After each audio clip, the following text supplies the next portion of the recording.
ngolulu sasazo lwendaba estudio 9 kwikomkhulu le-SABC yokulandela phaka eRhawutini nazo eziphambili. Pray, Lord, that you will help us. As we humble ourselves before you, we pray, we seek your face, turning from our wicked way. Bekubanjwe umthandazo wesizwe ojoliswe ukupholisa amanxeba abemi beli ukhuthaza ubumbano kunye nekamva eliqaqambileyo eGrace Bible Church eSoweto ngalemva kwemini.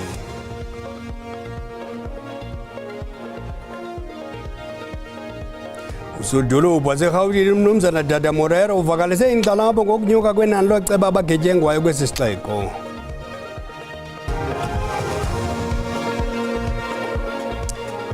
Xa besixesha kuza nexesha lokuxabise njengesiqhelo ngeli xesha kwelijelo zindaba uxolo malube nani. Emva kwemini namhlanje kubanjwe umthandazo kazwelonke okhokhelwa ngumongameli webhunga letyalikezeli i-SACC ngamafuphi uBishop Sithembele Siphuga eGrace Bible Church eSoweto. uNyawundle Siphuga uthe le nquletho imemelela uluntu ukuba luthandazele impiliso yeli ubumbano noxolelwaniso. Kanye kwintsunguzi yengxubakaxaka eziqhoka ithemba kubemi baseMzantsi Afrika usisidingo umyalezo wokuvuselela ukulawula koxolo uxanduva amanyathelo enguqu nefuthe lekamva elithetha. Kungoko ke iinkokheli zamabandla ahlukeneyo amagosa aseburhulumenteni osomashishini nabemibutho yoluntu behlanganisene ngelithi makukhanye ekusileleni nakwintlungu ezintlitha isizwe. Kambe ke unobhala jikelele webhunga leenkonzo zeli SACC ukhankanye inzingo ezijijisana neli mihla le ezifana nobundlobongela obusekelwe kwisini ukungalingani ikatele leziko nentswelangqesho esithi umnombo wazo awuveli nje kwesikubonayo ngenyama koko nakwimimoya imele ukuthandazelwa ngenyaniso. We know the violence and femicide that women and children live under in our society. We know the hopelessness that is generated in the reality of dehumanizing poverty, inequality, and unemployment, whose face is black, young, and women. Kananjalo umongameli webhunga ye-SACC uBishop Siphuga kumyalezo wakhe ubalule ukuba ngundoqo kokuvuma amashwangusha umbethe eli ukuba awanokusonjululwa ngokungamela nje kwenkokheli koko adinga amandla omdali noxolelwaniso lwabantu noThixo. We gather today not in denial of these conflicts, but because of them. May the peace of the Lord be with you, knowing that your burdens have been lifted and your spirit renewed. Through Jesus Christ's name, amen. Ukanti ke lo mhlangano wokuthandazela uMzantsi Afrika usungulwe ngenkonzo yokukhanyisa amakhandlela ephethwe ngabantwana ngelinge lokuqaqambisa ukuhlambuluka komhlaba wesizwe. Ndimlo Lilitha Ntsundwani kwindaba ze-SABC eRhawutini. Usodolophu waseRhawutini uMnumzana Dada Morero uvakalise inkxalabo ngokunyuka kwenani loceba abagetyengwayo kwesi sixeko. Ukusemva kokuba oceba abathandathu befumene imiyalezo egrogrisayo. Izolo kungcwatywe uceba waseSoweto uThulani Buthelezi nongceba wesibini ukudutyulwa kwisithuba esingaphantsi kwenyanga ezimbini. Oceba kulo lonke eli baphila ubomi bentshontsho. Ngo-2022 kubikwe iziganeko ezingama-20 weziganeko zokubulawa ezoyamene nopolitiko neziquka inkokheli komasipala, kwaye ziziganeko zibonakala zisenyuka xa kusondela ixesha lonyulo lomasipala. Uceba waseSoweto uThulani Buthelezi udutyulwe kwikhaya lakhe ebutsheni bale nyanga. Lo tata wabantwana bane usweleke emva kweveki esesibhedlele. Akakaziwa unobangela wokudutyulwa kwakhe. Usapho lwakhe lunxunguphele. Very devastated to have lost him the way we lost him. One of the saddest things is the fact that, you know, we can assume that it's a politically motivated murder. Xeko saseRhawutini uSithembiso Zungu noSinde kudutyulwe namatyela liqela kulo nyaka ukholelwa ukuba ooceba bahlaselwa ngenxa yomsebenzi wabo.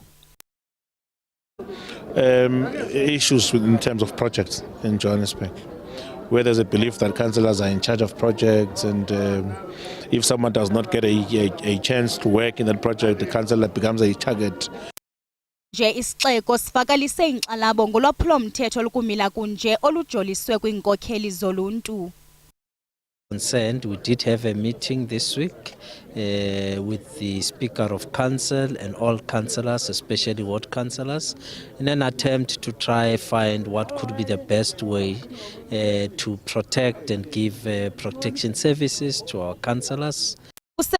Ndelo lamagosa onyanzeliso mthetho eliza kusebenza imini nobusuku linceda ooceba ukuba babike izenzo zorhoriswa nezibeka ubomi babo engozini. Is committed to providing officers to assist councillors when needed, the establishment of a dedicated emergency number specifically for councillors to report incidents of intimidation. Ingxelo yeSalga iphondo laKwaZulu-Natal lelona phondo lineziganeko eziphezulu zooceba abaphila ubomi bentshontsho. Amagqwetha abagwetyiweyo nabaqoqodisi kwityala lokunyamalala kaJoshlin Smith anezaziso zemvume yokubhena kwinkundla ephakamileyo yaseKapa. Umama kaJoshlin, uKelly Smith, kunye nafunyaniswe netyala nabo bagwetywe ubomi beqamele ngenqindi entolongweni kwisithuba seveki ezintathu ezidlulileyo ngezityholo zokurhweba ngabantwana kunye nokuxhwila.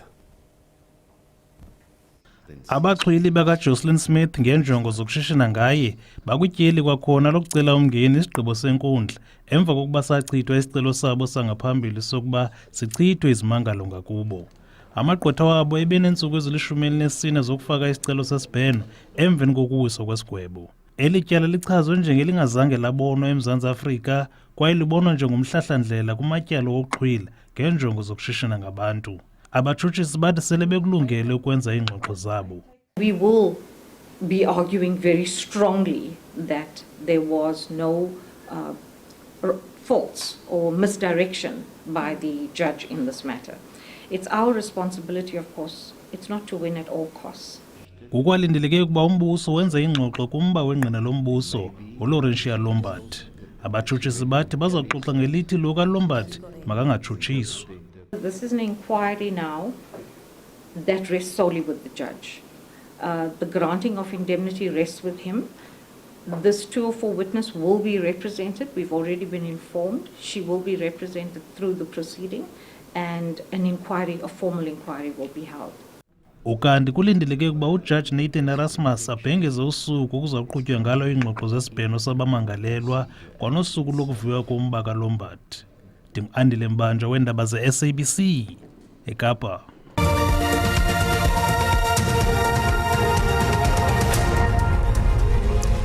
Sibhodisa kwakhona uyakwazi ukuzibukela ezindaba kwi-SABC Plus ukanti ukuphela kwazo ungazifumana kwikhasi le-YouTube ngokuba uthi SABC Indaba zesiXhosa. Kwinqaku lethu eliphambili sithe kubanjwe umthandazo kazwelonke okhokelwe ngumongameli webhunga letyalikezeli i-SACC ngamafuphi uBishop Sithembele Siphuga eGrace Bible Church eSoweto. uNyawuhle Siphuga uthe le nkuleko imemelela uluntu ukuba luthandazele impiliso yeli ubumbano noxolelwaniso. Isibhedlele saseThonga kunye neelali ezisixhenxe zaseNkomazi eMpumalanga ziphelelwe ngamanzi isithuba esingaphaya kweveki ezimbini kule nyanga. Ukunyanzelisa iintsapho ezinesizalwane ezisesibhedlele ukuba zibaphathele amanzi. Umasipala uthi amasela eba iintamo zombane imibhobho onakalisa neziseko zamanzi. Kuyanyanzeleka ukuba abahlali benze imisebenzi yabo yemihla ngemihla enjengokuhlamba izithuthi, ukuhlamba impahla nokukha amanzi emfuno zamakhaya kumlambo iNkomazi. Impompo zabo zomile ityeli esithathu kule nyanga, nto leyo eyenza lo mlambo ube kuphela koncedo lwabo. We walk a long distance to come here. We might drown ourselves here in the water. Yes, and it's not safe for us. Isibhedlele saseTonga sesona sichaphazeleke ngamandla ukubeka esichengeni ucoceko kwizigulana nkqu nakubasebenzi. We are suffering, we don't have water, and we don't know what to do now because the municipality is aware of our plight. Children have to carry water to school.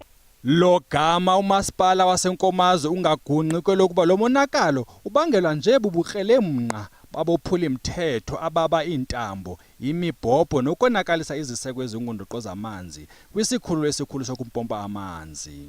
Thugs, they want to access the copper for their own market and the like, and as a result it kills the infrastructure, especially the public infrastructure, and almost 7 villages, excluding the hospital, that are affected, average of 700 to 1,000 per village.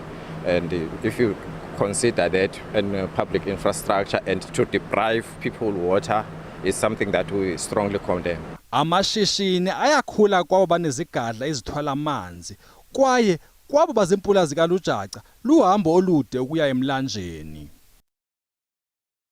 Ukanti-ke njengesiqhelo ngelixesha ikhona intatheli yethu ezobuchwepheshe uSandile Hlangane apha estudio. Namhlanje uza kuthetha ngamakhasi onxibelelwano kunye nokukhangela ingqinisekiso kuwo. Mqathi masikwamkele. Khawutsho ingaba kutheni abantu bedana xa beposta ku Facebook? Into ebangela lento phela yilento sithi ngesilungu i-validation okanye abantu banalento yokungazithembi especially xa besebenzisa u-social media platforms. Bendithetha nomdidiyeli wakho uHlela Mquqo sithetha ngento yokuba uba uyipostile ipicture yakhe okanye nayo nayiphinayo into ayibhalile ku-social media uzawumana yokroba ukuthi iqhuba njani. Uke yaphela i-hour engakhange afumane like okanye za emojis zifana nothando uyayisusa laa nto leyo. Nabantu abaninzi ke bathetha ngalonto le bathi bayazisusa. Into efuneka sigxininise ke phela kukuba funeka uzazi ukuthi wena ungumntu yeyiphi content ofuna ukuyenza on social media. I-audience yakho funeka uyi-understand. Uba udila nabantu okanye i-audience yakho ngabantu abathanda ibhola, posta ngebhola. Aba bathanda entertainment ibe yi-entertainment. Nayo nayiphina enye into oyicingayo ukuthi i-social media followers zakho ziyayithanda. Umzekelo i-politics. Uzawufumana lento ke kuthiwa zi-organic views. Abantu bele ekufuneka bafumane as likes okanye bazijonge kakhulu as likes ngaba bantu sibabiza ngokuba zi-content creators okanye influencers. Unobangela woku kukuba bayabhatalwa bona zi-companies okanye zi-brands abathi ke bapartnerishe nazo. As brands ke ziyabamonitorisha ukuthi laa nto besithe iposte ihamba njani ku-social media platform njengokuba sikubhatele. Khawutsho ke Mqadi ungakwazi ukuhlula njani into ezipostiwe zokwenyani nento ezinganyanyisekanga ezinokuthiwa zi-fake views mhlawumbe? Ifana nokuthi phela ndinenza umzekelo othi ukuba uhamba esitratweni sakho uyehla udibana nabafana ababini uze ungacinga fana ba ubone kwesa strato sakho ngabafana ababini kukhona abantu abakrobe ngefestile ku-social media kukho lento kuthiwa yi-Google Analytics ukuze ubabone uba ngobani abajonge ipost yakho bangaphi uya kwi-dashboard yakho phaa kwipage yakho ka-social media. I-dashboard yakho phela iyakubonisa ukuthi in the past 28 days bangaphi abantu abathe bajonga i-social media platform yakho okanye le post uyipostileyo. Bayakucalucalulela ke ukuthi umzekelo i-61% ngabantu ababhinqileyo okanye i-30% ngabantu abangamadoda. Baye bakunikeze nalento kuthiwa yi-age group 35 years okanye 40 years okanye 18 okanye 24. Kukho lento kuthiwa i-monetization phele. Lento ye-Google Analytics kubonisa ne-monetization. Aba bantu sithi bayabhatalwa ngu-social media ngakumbi iMeta ikuxelela ukuthi na okanye kule nyanga uzawubhataleka i-200 okanye i-300. Okugqibela phela ikubonisa lento kuthiwa zii-insights okanye i-engagement. I-engagement yeyona nto ibalulekileyo phela ukuthi abantu bakubuze imibuzo ethini ngalento uyiposte ku-social media. Yila graphic besibabonisa yona abantu ke ukuthi bakubonisa njani uMeta okanye social media ukuthi abantu okanye i-views okanye i-likes. Khawutsho ke Mqadi abantu bangenza njani ukuze bayeke ukuzithelekisa nabanye abantu kumaqongo onxibelelwano? Eyona nto iphambili phele funeka uzithembe xa ungumntu. Omnye umzekelo engakunikeza wona kokugqibela phela kukuba ukuba ubukwazi ukuyithwala indlu uhambe nayo uye nayo ebumnandini abantu ngebeqala bathenga izindlu xa beqala ukusebenza. Nto nje ukwazi uyixwaya indlu yilento ke sithi sithenge imoto ngoba imoto uyakwazi ukungena ngayo bakuqhwabele izandla abantu. Zithembe zazi ufuna ntoni ku-social media zazi ukuthi yeyiphi content ofuna uyenza ku-social media uyi-understande ne-audience yakho ukuthi deala nabantu be-sports, be-entertainment okanye be-politics ngoba awuzukwazi ukuposta i-politics kubantu abathanda ibhola awuzuzifumana eza-likes sithi zi-organic ngenxa yexesha kuphele abantu abanilandela ku-social media igama nguSandile Hlangane. Chochubeko Mbondozi. Camakho. Inkokheli ye-EFF umnumzana Julius Malima ixelele intsapho zamaxhobe engozi yebhasi ehle eFreyhead ngomvulo nesube imiphefumlo yabantu abalishumi ukuba izizalwane zabo ngamaqhawe omzabalazo ochasene nengcinezelo. Bekubanjwe inkonzo yomngcwabo yesininzi eFreyhead namhlanje kufihlwa amaxhobe asixhenxe kwalishumi engozi ehle phakathi kwebhasi nesigadla ku-R34 ngaSolundi. Izihlobo nabangani baphuma ngobuningi kuzovalisa kwaba isikhombisa eshumini labantu abashona engozini enyantisa igazi. Imindeni yabathathu icele ukungcwaba yodwa. Ibhasi ababehamba ngalo lalisuka eThekwini bebuyela eFreyhead ngomsombuluko ebusuku nelashayisana neloli. Abagibeli abayishumi bashona kwathi abaningi balimala bangeniswa esibhedlela. Omncane kulaba abashonile uneminyaka ngu-17 usibonga konke Mbatha ongumfundi eBaqulusini Secondary. Bamchaze njengomuntu obenentshisekelo yemfundo kanye nempilo. Umndeni uthi iphupho lokuthi abe yiphoyisa lishabalele. Ngiyakhala ngikhayela umndeni ngikhayela ihlobo ngikhalele nabangani bakhe esikoleni. Kube nomunyu imndeni ichaza ngobuhlungu kanti abasele ngemuva bathi babhekane nobunzima. I-breadwinner ebimekulela khaya engithe uma ngizizwa lezi indaba enje ngathi inkosi leyamuzi usuvaliwe. Malema uchaze laba njengabe benekusasa lokuba ngabaholi. Let this funeral not be the end. Let it be the beginning of our refusal to accept a country where the youth are treated as waste. Let us organize, let us recruit, let us study, let us fight. Let us build South Africa where every child, no matter how poor, can live, dream and become. To the families of the deceased, we say this, you are not alone. Your loss is our loss. Umalema uzibophezele ekutheni uzokakhela lemindeni imizi kanye namapitsi amanzi ukuze bathole amanzi. Londi Khadebe, SABC News, eFreyhead. Ikomiti yokuhlaziywa komgaqo-seko izikhabile izindululo ezininzi ezihlomele kumgaqo-seko. Izindululo ezikhatyiwe eziquka eso sokwenza isiSwahili ulwimi olusemthethweni ze sokuvumela ukohlutwa komhlaba ngaphandle kwembuyekezo sibe setafilini. Ingaba uMzantsi Afrika angakwazi ukwenza ulwimi lwesiSwahili ulwimi olusesikweni kweli? Esi sisiphakamiso esivele kumbutho iKara Heritage Institute.